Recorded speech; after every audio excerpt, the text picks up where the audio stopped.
You don't care. She does not care. Oh. How is everyone? We're gonna get set up here. We'll talk about the museum in just a moment. Let's see. I know life's tough for you. Yeah? Alright. This is Audrey. Say hello. She sounds more like a goose than a dog. Hi, Steph. I know. I don't know if you can hear her or not, but she's something. Yeah, see? You heard it here first. Put her up to the microphone. Yeah, here. We'll put you up to the microphone. Oh, I know. I know. We should just have a city museum pet day. I know. I know. In trouble. Oh. She's such a good sport. They've been putting him up with us this whole time. Oh.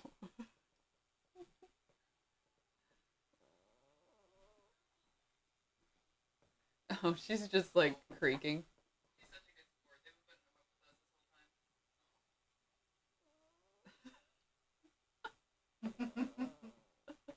I know. I kind of don't. We'll just have this be the show.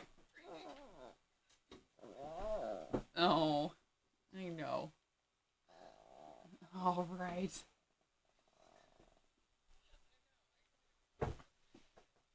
Ooh, we got some people. I'm excited. I told you should go foster a dog, Steph. You could foster me. You can foster Max.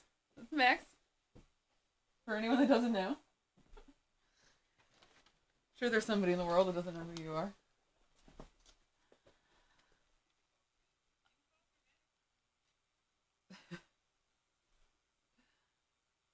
Oh, look, we have some people. I'm excited. All right. Yay. Perfect. I'm Maria Castley. I guess I should do this every time. I'm Maria Castley. I work at the City Museum. I'm the chief archivist and tours manager. This is Max Castley. We're both wearing purple today, apparently. That's It's nice. so coordinated. I know. We, he runs Beatnik Bob's. Both been working at the museum for a very long time. I am, this is Musings with Steph and Maria. I'm Steph. He is not Steph. Let's see, where are we going? What do you want to do? What are we doing today? I have a terrible memory. So Okay. you're the person with the... I have The notes. list. Hi, Nancy. So we are going to talk about this. The past couple Wednesdays, we've been talking about different like design rules in very much quotes. Hi, Tim. It's your mom and Tim. Oh my God, it's my mom and your cousin. Your mom says hello. The whole family. We're I'll sit up straight. Sit up straight. So the last few Wednesdays, we've been talking about different like design rules for the museum, kind of guidelines that the museum uses.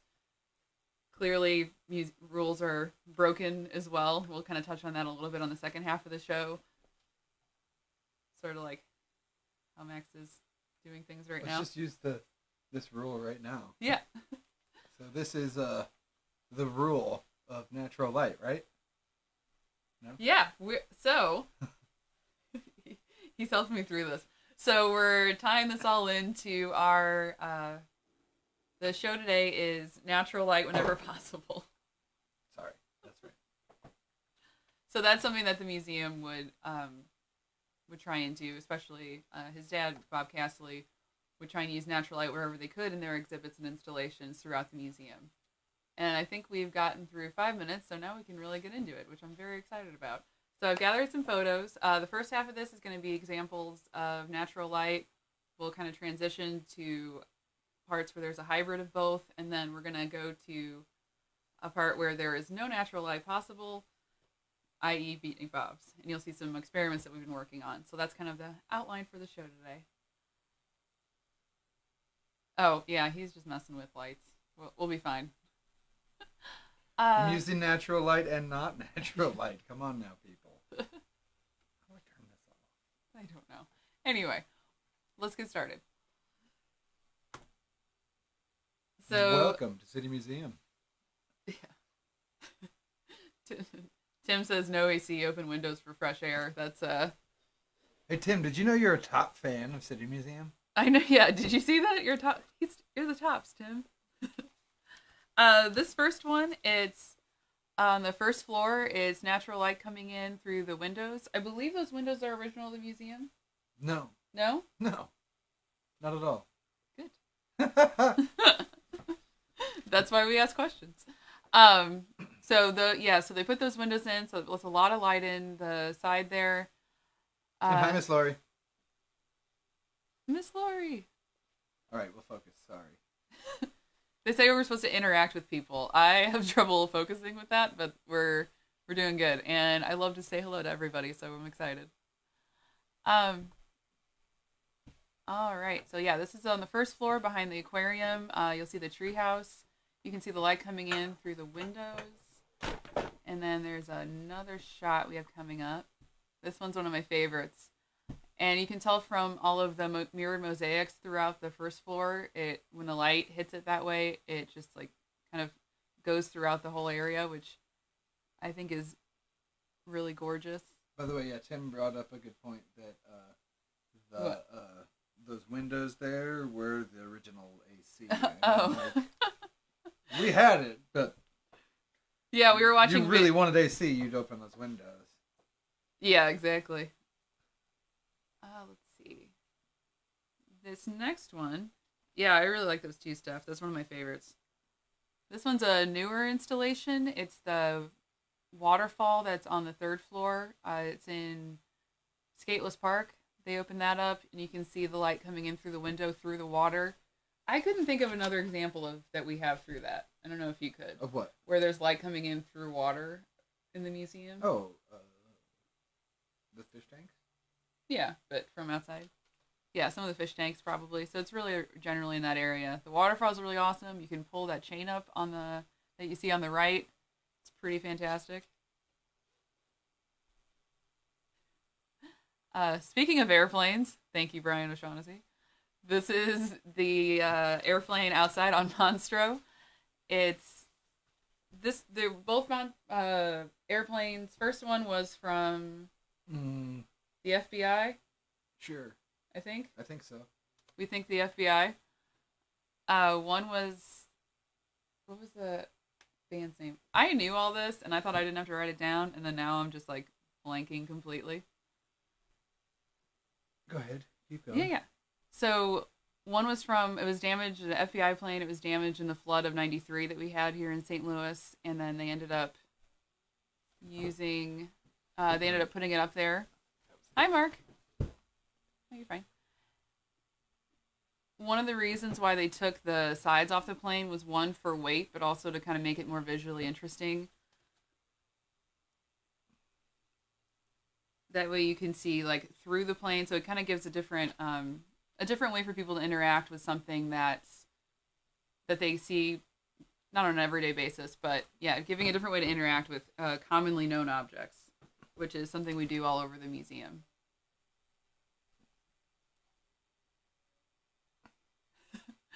I'm glad you're both. Thanks for upping our upping our views, the Von Drasics. This is another shot of Monstro. A lot of you are probably familiar with that outside. Mm-hmm. So lots of natural light coming in, clearly, since it's outdoors. But also I wanted to point out that there's like the shadows and stuff, all the different shapes that the shadows create. It's good that you're listening, Mark. Yeah, that was happening with Max and I when we were both watching one of Nancy's shows. There was like a delay on his computer and my phone, which I don't understand yet, but we're figuring it out. Let's see. So another example of shadows. I really like this photo a lot. I found this when I was going through the archive. What do you mean by commonly known seats in that airplane? Yeah, I don't know commonly known seats. Maybe we're just learning stuff all over the place here. One of the cool things I think about this is the light coming through.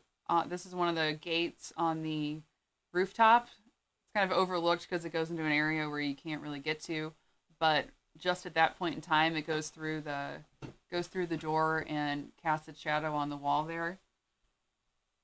I think those types of moments are really special because it's only there for a specific amount of time per day, and you like have to be there to catch it. But I think it's really really cool. Next one, we're going inside of the caves. This shows both, where there's artificial lighting on the bottom towards the organ pipes, and then you can see, but then there's a lot of sunlight coming in through the. We miss being at City Museum too. I see that your daughter misses City Museum. We cannot wait to get back, by the way. I miss my job so much. I'm grateful that I can still work right now, but yeah, I want to get back there. We all do. Uh, so the light coming in from the atrium rooftop, so that's kind of both. And then there's going to be another shot inside the caves. This is from the top looking down into it, so there's still a lot of sunlight coming in from the ceiling, from the atrium windows, and then the light for the organs.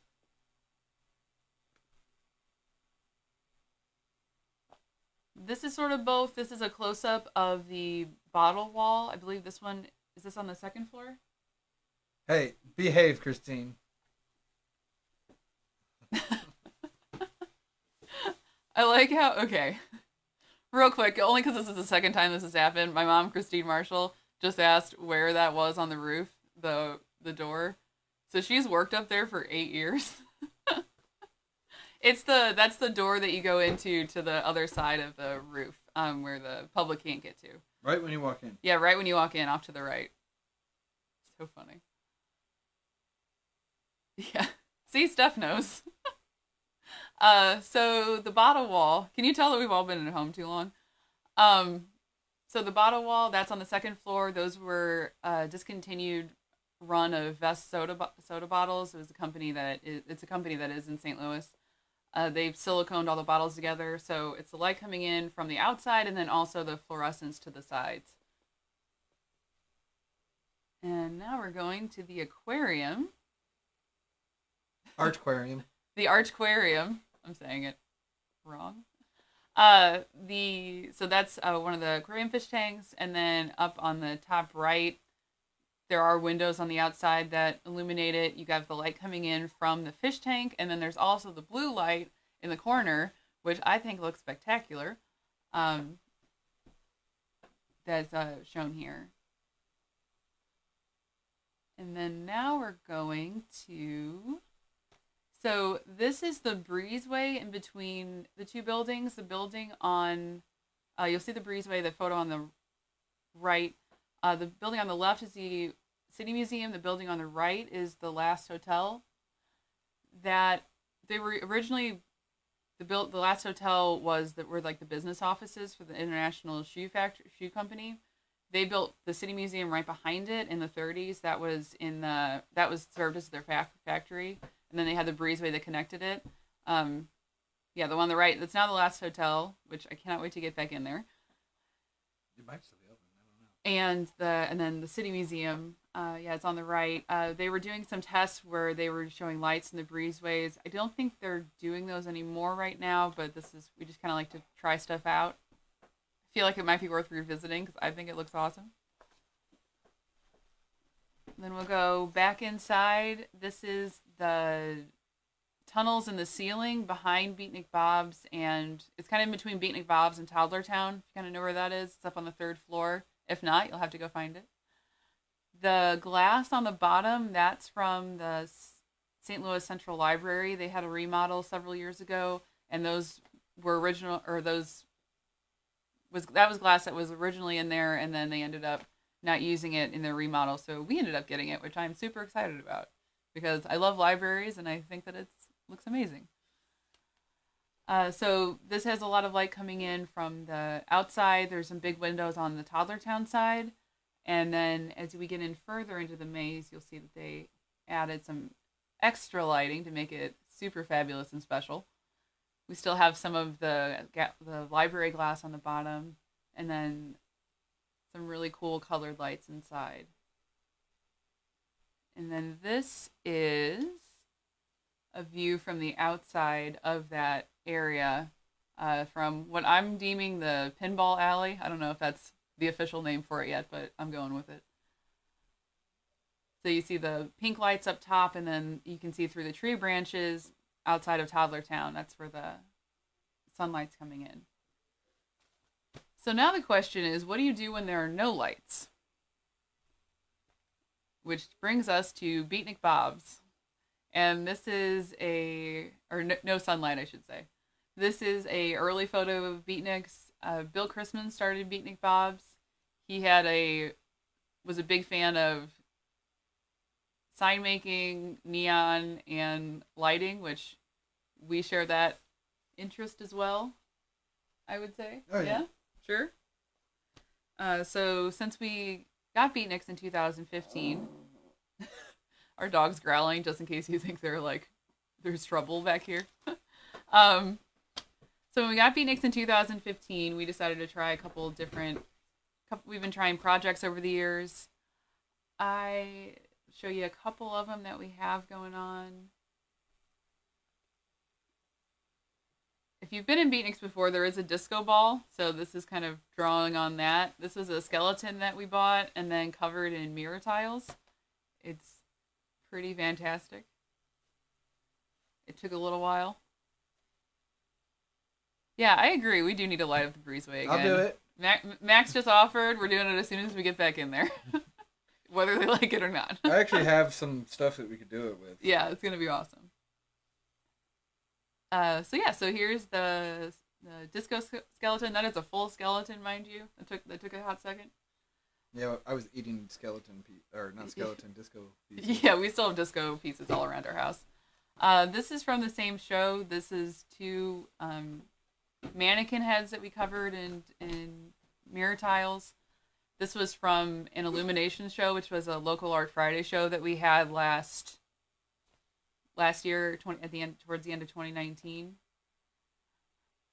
And as I was going through these, it reminded me of the slide that I showed at the first floor with the mirror tiles, the reflections off the mosaic mirror tile pillars. I was like, oh, so we're definitely inspired by what we're around every day, for sure. And then, let's see, this next one, it's going to be some little videos that we took of some projects. Let's see, it should start playing. Yay! These are some lights that we put in. There's a film of like two-way mirror film and then lights behind in the TV. And then that kind of gives you just an overall shot of Beatniks. You can see the neon, the disco ball that you've heard tell about. And then this next one, this was a project that we worked on with Ann Johnson, a local, I would say, light artist. Mm-hmm. Yeah, light artist in St. Louis. Hope she's doing well. This is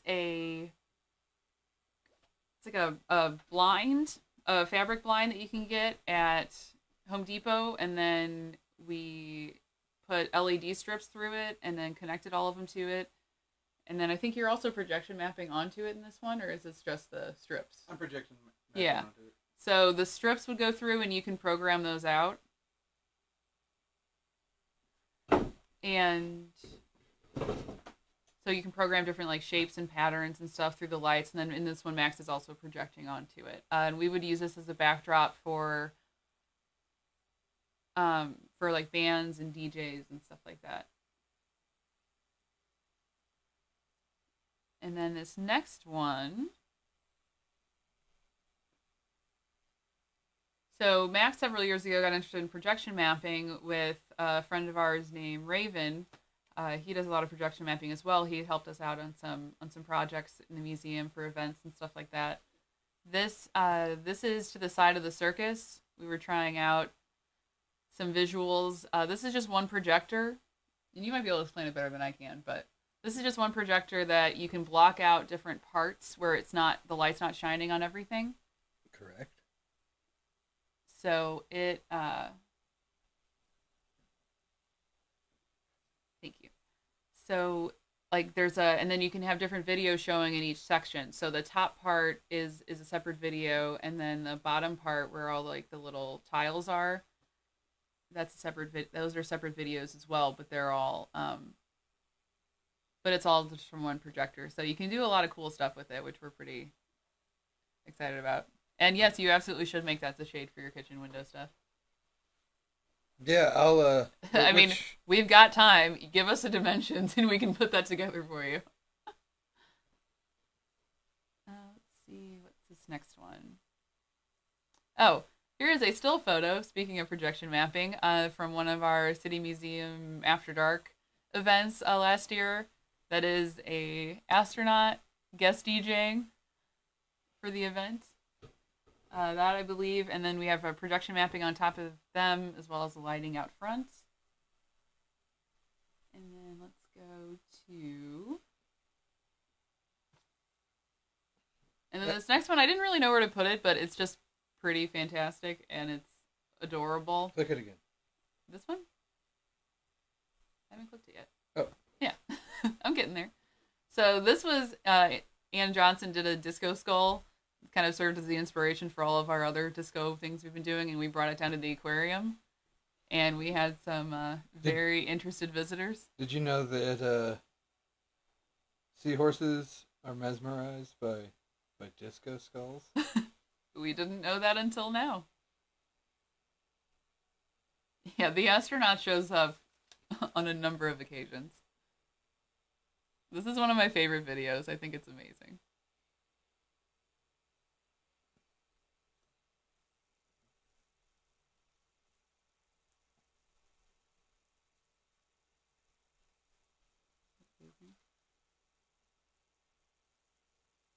I think it might loop again. I don't know. I feel like it's worth watching again.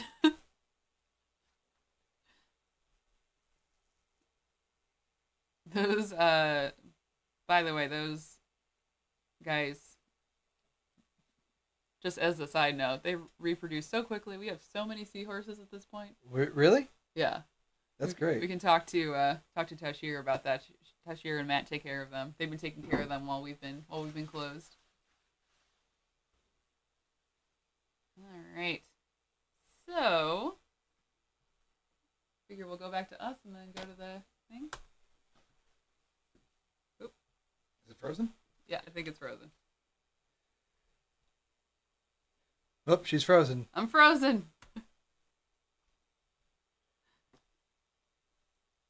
You get to see me gesture. Huh.